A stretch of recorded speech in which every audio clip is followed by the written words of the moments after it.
सभी दर्शकों का एक बार फिर से स्वागत है। दर्शकों, इस समय हमारे साथ एडवोकेट अशोक बसोत्रा जी हैं, जो पिछले 28 हफ्तों से अम्बेडकर चौक में धरने पे बैठे हुए हैं। लगातार इनसे अलग अलग ऑर्गेनाइजेशन के लोग मिलने आ रहे हैं, लोग इन्हें अपना समर्थन दे रहे हैं। सर, आप पिछले 28 हफ्तों से यहाँ पे एक धरने पे बैठे हैं, आपको लोगों का कितना सपोर्ट मिल रहा है आपको? एक तो पहले तो मैं आपके दर्शकों का बहुत बहुत तहे दिल से शुक्रिया अदा करता हूँ। गुरमीत जी, ऐसा है, पिछले 28 हफ्तों में काफ़ी सारी ऑर्गेनाइजेशंस और काफ़ी सारे एक्टिविस्ट यहाँ आके मेरे से मिले हैं। इसके अलावा काफ़ी सारे फ़ोन मुझे सिर्फ जम्मू कश्मीर से नहीं, बाहर दूसरी स्टेट से भी आ रहे हैं।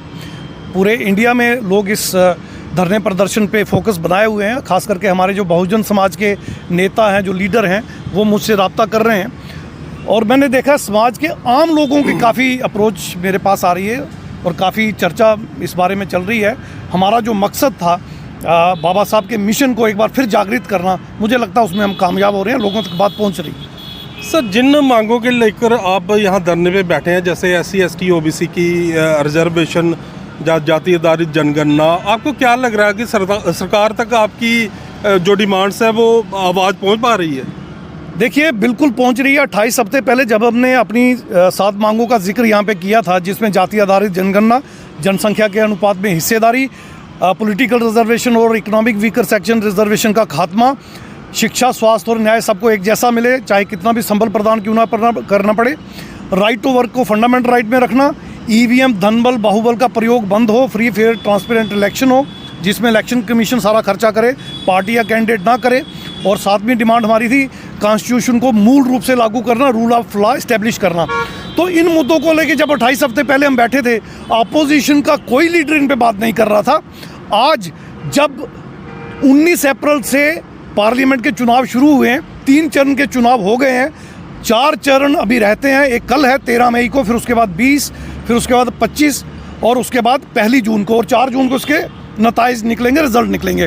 तो आप देखिए, हमारे यहाँ धरने प्रदर्शन का असर देखिए, या बामसेफ का पूरे भारत में जो असर है वो देखिए, DK खापर्डे जी की कोशिश का असर देखिए कि अपोजिशन इंडिया अलायंस जो है 24 घंटे हमारे मुद्दों को लेके बात कर रहा है। इन्हीं मुद्दों को जो मैंने अभी आपको गिनाए, बार बार राहुल गांधी, खड़गे, हमारे RJD के जो नेता हैं, हमारे समाजवादी पार्टी के जो नेता हैं, NCP की लीडरशिप जो है, शिवसेना की लीडरशिप, DMK की लीडरशिप, पूरे भारत की जो बहुजन लीडरशिप और इंडिया अलायंस के बाकी जो घटक दल हैं, हमारे ही मुद्दों पे बात कर रहे हैं। तो मेरा ऐसा मानना है कि इसका असर राष्ट्रव्यापी हो रहा है, पूरे भारत में जागृति के तौर पे से देखा जा सकता है। सर, बात जैसे आपने इलेक्शन की, तो आपको क्या लग रहा है कि आने वाली जो पार्टी जो भी सत्ता में आएगी, क्या वो कॉन्स्टिट्यूशन को बचाएगी और कॉन्स्टिट्यूशन में जो लॉज हैं वो पूरी तरह इम्प्लीमेंट करेगी?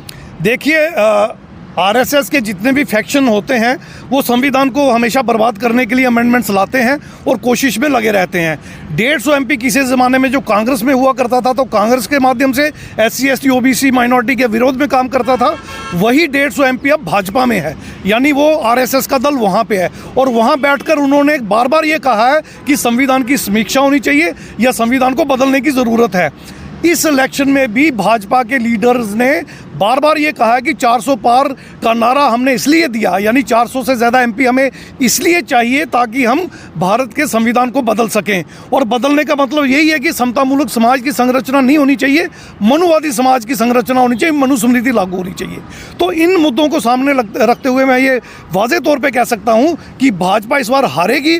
और इंडिया अलायंस क्योंकि अब संविधान की बात कर रहा है, आरक्षण की बात कर रहा है, जन समुदाय की बात कर रहा है, SC ST OBC माइनॉरिटी की बात कर रहा है, तो ये सत्ता में आने के इनके चांसेस मुझे ज़्यादा लगते हैं। सर, एक बड़ी इंपॉर्टेंट बात आपसे पूछना चाहेंगे कि कुछ पार्टियां जो संविधान को बदलने की बात कर रही हैं, संविधान में वाकई में कोई कमी है? देखिए, संविधान लचीला है, बाबा साहब ने उसमें अमेंडमेंट का प्रावधान रखा है, संविधान सभा ने उसको अप्रूव किया है, मगर वो इसलिए नहीं किया कि संविधान की मूल भावना ही बर्बाद कर दी जाए। RSS और भाजपा संविधान की मूल भावना से छेड़छाड़ करने की कोशिश कर रहे हैं। मैं उदाहरण दे सकता हूं, आज कल या पिछले कल या उससे पिछले कल के अगर आप भाषण मोदी जी के और शाह के, नड्डा के और खास करके योगी आदित्यनाथ के या मोहन भागवत की जो अभी स्टेटमेंट्स आ रही हैं अगर आप सुनेंगे तो उसमें वो हिंदू मुस्लिम भारत पाकिस्तान और देश के टुकड़े करने की बात कर रहे हैं, यानी फासिस्ट फोर्सेस की तरह काम कर रहे हैं, फिरका परस्ती की बात कर रहे हैं। संविधान इसकी इजाज़त नहीं देता है। इलेक्शन कमीशन कोई इस पे कॉग्निजेंस नहीं दे रहा, सुप्रीम कोर्ट इस पे चुप बैठा है, तो संविधान का बर्बादी तो हो ही चुकी है। लिहाजा संविधान को बर्बाद करने की साजिशें ये रचते आए हैं। अगर ये चाहेंगे अगले चुनाव में जीत के अगर आते हैं तो ये संविधान को पूरी तरह मनुस्मृति में बदल देंगे। ये हो सकता क्या है। ऐसा पॉसिबल है कि क्यों पॉसिबल नहीं है? अगर इनके पास मेजॉरिटी होगी, ठीक कह रहे हैं, 2/3 मेजॉरिटी अगर राज्यसभा में भी हो, लोकसभा में भी हो, तो कोई भी अमेंडमेंट की जा सकती है। हालांकि मूल भावना को नहीं छेड़ा जा सकता, मगर ऐसी स्थिति में उसको रोकने का जो चेक एंड बैलेंस है वो सुप्रीम कोर्ट के पास है। सुप्रीम कोर्ट के मैक्सिमम जजेस ब्राह्मण या अपर कास्ट के हैं, वो भी इनके समर्थन में है, तो कहाँ से आप रोकेंगे इसे? तो इसकी संभावना रहेगी। अगर भाजपा वापस सत्ता में आती है तो संविधान का पूरी तरह से विनाश किया जा सकता है इसके द्वारा। आरएसएस और भाजपा मिलकर इसको बर्बाद कर सकते हैं, ऐसा हो सकता है, क्योंकि इलेक्शन कमीशन चुप बैठा है और सुप्रीम कोर्ट भी आंखें मूंद के बैठा है। तो अल्टीमेटली हम किससे गुहार लाएंगे? डेमोक्रेसी में आपके पास और कोई ऑप्शन बचता नहीं। जहाँ पे क्या लोगों ने सही वोट किया है? जम्मू कश्मीर का बहुत ही अच्छा प्रभाव पूरे भारत में गया है। जम्मू कश्मीर में 2 ही सीटों पे अभी तक इलेक्शन हुई है, दोनों सीटों में भाजपा धराशायी हो रही है, और इसके अलावा 3 और सीटें बचती हैं, श्रीनगर, बारामूला और अनंतनाग। तीनों सीटों पे भाजपा की इतनी हिम्मत नहीं हो रही कि कैंडिडेट भी खड़ा कर दें। इतनी बुरी हालत कश्मीर में, जम्मू में इनकी हो चुकी है। और 370 के ढकोसले ये जो पूरे इंडिया में पीट रहे थे, पूरी विश्व में पीट रहे थे, वो भी कच्चा चिट्ठा इनका खुल गया। जम्मू कश्मीर के लोगों ने 1% भी समर्थन उस पर नहीं दिया। इसके अलावा लेह की सीट में देख लीजिए, लेह की सीट में भी अव्वल तो ये कैंडिडेट खड़ा नहीं कर पाएंगे। अगर करते हैं तो मैं दावे से कह सकता हूँ शायद ही वो कैंडिडेट भी खुद को वोट डाल सके जो कैंडिडेट ये खड़ा करेंगे। इतनी रिजेंटमेंट है वहाँ पे, बिल्कुल इनको कोई वोट, कोई सीट पूरे जम्मू कश्मीर से और लद्दाख से नहीं मिलने वाली। ये थे एडवोकेट अशोक बसोत्रा जी जो पिछले 28 हफ्तों से लगातार अम्बेडकर चौक में धरने पे बैठे हुए हैं।